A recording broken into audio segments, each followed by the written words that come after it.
28장 3절에서 6절 말씀입니다. 사도행전 28장 3절에서 6절 말씀. 우리 한 목소리로 함께 봉독합니다.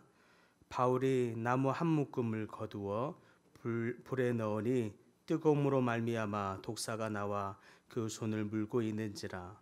원주민들이 이 짐승이 그 손에 매달려 있음을 보고 서로 말하되 진실로 이 사람은 살인한 자로다. 바다에서는 구조를 받았으나 공의가 그를 살지 못하게 함이로다 하더니 바울이 그 짐승을 불에 떨어 버림에 조금도 상함이 없더라. 그들은 그가 붙든지 혹은 갑자기 쓰러져 죽은 줄로 기다렸다가 오래 기다려도 그에게 아무 이상이 없음을 보고 돌이켜 생각하여 말하되 그를 신이라 하더라. 아멘. 바울은 긴 항해와 풍랑을 지나서 뜻밖의 섬인 멜리데라고 하는 섬에 도착했습니다. 하나님은 이 풍랑 한 가운데서 바울을 지키고 보호하신 것입니다. 이 14일간을 포류한 끝에 표류하고 있는 이들을 지키시고 보호하시기 위해서 예정이 없던 이 섬에서 이들이 잠시 쉴 수 있도록 하신 건지요. 그런데 그렇게 겨우 목숨을 건지는 상황에서 이제 한숨을 좀 돌리는가 싶은 그 순간에 또 다른 일이 벌어집니다. 바울이 장작을 모아다가 불에 넣으려고 하는 그 순간에 독사가 그의 손을 물어버립니다. 3절에 보니까 바울이 나무 한 묶음을 거두어 불에 넣으니 뜨거움으로 말미암아 독사가 나와 그 손을 물고 있는지라. 모두가 두려워했습니다. 사람들은 바울을 향해 그런 말을 하죠. 이 사람은 틀림없이 살인한 자로다. 바다에서는 살았는지 모르겠으나 결국 그가 이렇게 벌을 받는구나. 4절에 원주민들이 이 짐승이 그 손에 매달려 있음을 보고 서로 말하되 진실로 이 사람은 살인한 자로다. 바다에서는 구조를 받았으나 공의가 그를 살지 못하게 함이로다 하더니, 여기에서 우리는 중요한 사실을 배우게 됩니다. 풍랑을 피해서 겨우 땅을 만나게 되면서 목숨을 건져주신 하나님, 이제 좀 살게 되는가 싶었습니다. 그런데 이게 무슨 일입니까? 독사에게 물려주게 되었다니요. 이건 또 무슨 일입니까? 어쩌면 우리 인생도 이런 경우가 있습니다. 우리의 삶에도 위기를 한번 이렇게 어렵게 고비를 넘어서는가 싶은데 또 다른 위기가 또 찾아옵니다. 한번 위기를 넘으면서 하나님께 기도하고 또 하나님이 도와주시는가 싶었습니다. 그렇게 하나님이 도와주셔서 이제 내가 살게 되겠지 싶은 순간 또 다른 위기가 연거푸 찾아오는 때가 있지요. 우리의 인생도 하나의 문제를 넘었다, 그래서 안심한다 싶으면 또 다른 시련이 우리를 덮칠 때가 분명히 있습니다. 그러나 우리는 그때 기억해야 합니다. 하나님께 속한 사람은 어떤 위기 앞에서도 우리의 삶이 하나님의 주권자의 손에 달려 있음을 우리는 믿어야 할 줄 믿습니다. 사람들이 두려움과 의심 속에 바라보는 가운데 그때 그러면 연거푸 찾아오는 위기 앞에서 바울이 어떻게 반응했는지가 너무너무 중요한 가르침이요 교훈이라고 믿습니다. 바울은 어떻게 행동했습니까? 조금도 놀라거나 조금도 소스라치거나 조금도 당황해하지 않습니다. 독사를 조용히 불에 털어버립니다. 마치 아무 일도 없었다는 듯이 행동하고 있는 그를 보게 됩니다. 5절에 보니까 바울이 그 짐승을 불에 털어버리매. 사랑하는 성도 여러분, 바로 이 모습이 바로 믿음의 사람의 모습인 줄 믿습니다. 믿음의 사람은 위기가 찾아올 때 그 위기로 말미암아 염려하고 근심하고 두려워하고 누군가를 원망하고 이 위기가 누구 때문이며 이 위기가 무엇 때문에 우리에게 찾아왔는고 그 대상을 찾고 비난하는 것으로 우리가 반응할 것이 아니라 침착하게 또 우리의 삶의 주권자 되신 하나님을 기억하면서 우리를 지키시는 하나님을 또한 신뢰함으로 행동하는 사람, 그것이 바로 믿음의 사람의 모습인 줄 믿습니다.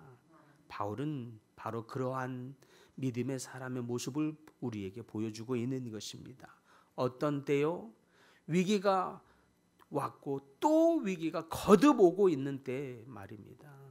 바울은 풍랑 가운데 배가 좌초되는 그런 상황의 위기 속에서도 당황해야 했습니까? 그러지 않았죠.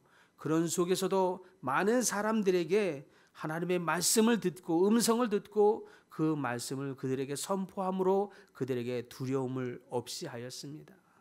그들에게 하나님의 인도하심을 선포하고 약속하였습니다.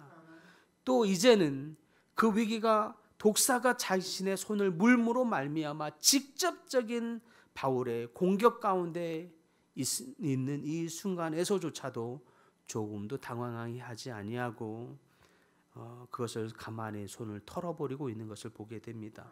혹자는 어떤 주석가는 그 뱀은 독사가 아니었다. 그러니 바울은 그것을 빨리 눈치채고 당황해하지 않은 것이다 말합니다. 원주민들이 그 짐승을 모를 수가 없어요. 너무 잘 알죠. 그 동물이나 이런 것도 하고 너무 친숙한 사람들이기 때문에 더 그렇습니다. 억지로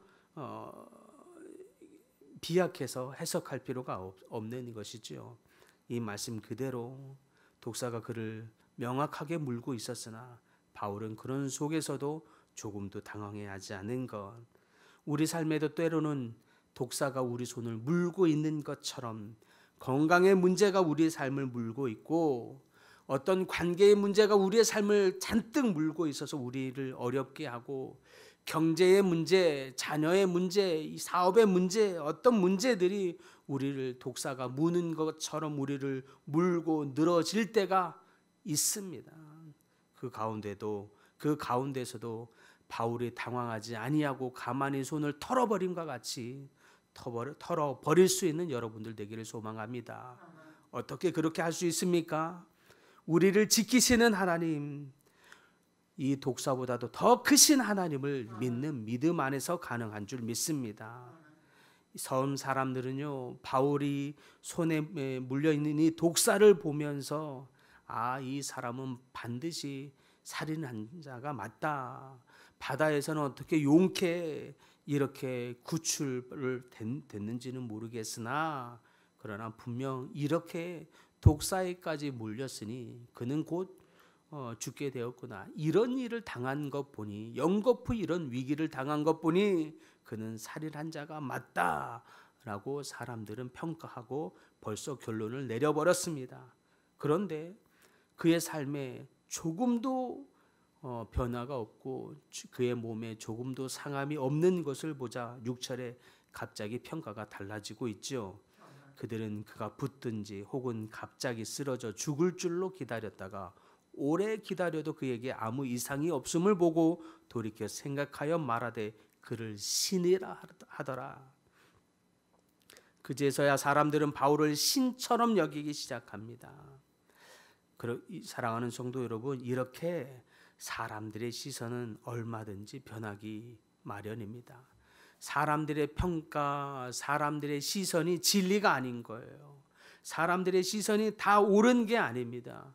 그 사람들의 말과 평가에 우리의 삶에 안정감을 두면 우리는 늘 흔들리게 될 것입니다. 바울은 사람들이 비난하는 것에도 흔들리지 않아야 하고 또 사람들이 그를 신이라고 칭송할지라도 그것에 기쁨을 누리며 살고 있지 않았습니다.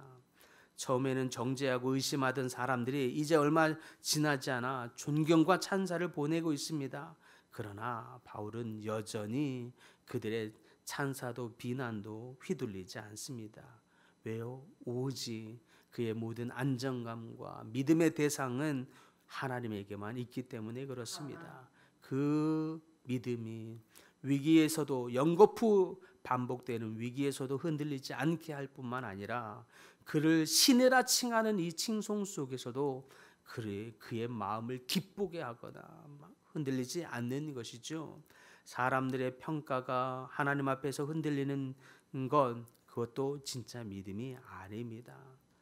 독사의 사건은 끝이 아니었습니다. 이후에도 바울은 멜리데 섬에서 이 일로 말미암아 더 많은 사람들에게 복음을 증거하는 기회가 되었습니다. 죽음의 위기가 더욱 복음을 강력하게 전하는 기회가 되었던 것입니다. 사랑하는 성도 여러분, 이와 같이 우리 삶의 위기는 분명히 하나님을 더욱 드러내고 하나님을 경험하는 기회가 될 수 있음을 믿으시기 바랍니다.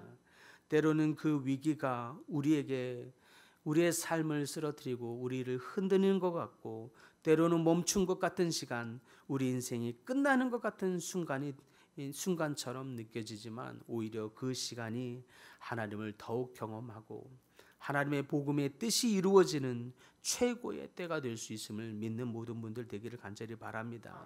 그러므로 우리의 인생에도 찾아올 수 있는 독사가 문 것 같은 시간, 건강으로, 관계로, 사업의 문제로, 여러 가지 문제로 여러분은 물고 있는 것 같은 시간, 사람들의 오해로, 예상치 못한 시련으로 여러분을 물고 있는 것 같은 그 시간 속에서도 두려워하지 않는 여러분들 다 되기를 바랍니다.